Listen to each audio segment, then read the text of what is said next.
Cat's Cradle by Kurt Vonnegut. What an absurd novel. Ha ha ha.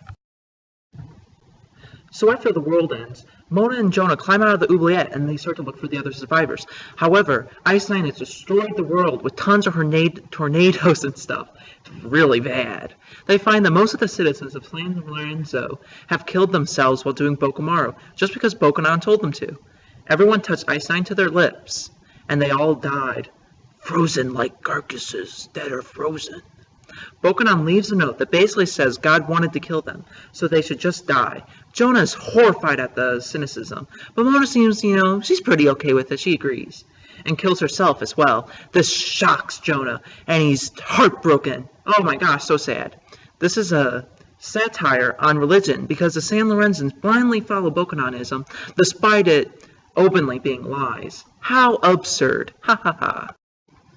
Later, Jonah's with Newt in a taxi, looking for paint for some reason that doesn't matter. And they see Bokonon on the side of the road. Bokonon's all chilling on the ground and stuff because, he's not a prophet and stuff, and that's what they do.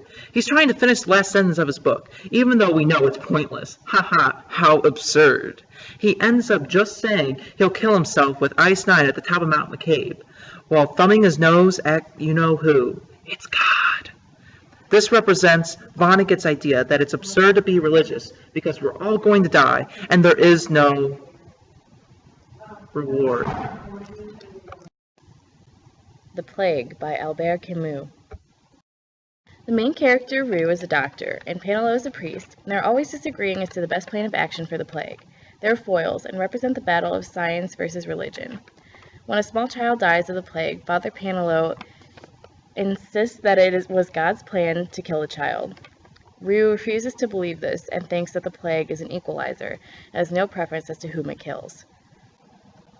Later, Penelot gives a second sermon, saying that the plague was not a punishment, but was a test of God's fate. When Penelot eventually dies, but of something that may or may not have actually been the plague, Rue considers him a doubtful case. He also takes his time to point out that not even God's love or faith could save him from his inevitable death. The Stranger by Albert Camus. So one day, Marceau was at the beach with some friends, and it was really hot outside, so he shoots someone.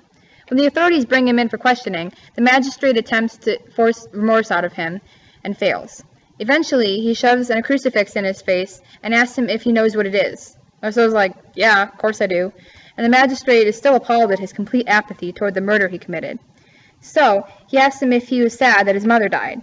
He says not really. Probably not. It doesn't matter. This represents how society tried to force religion into the absurdist Marceau, and he refused to accept it.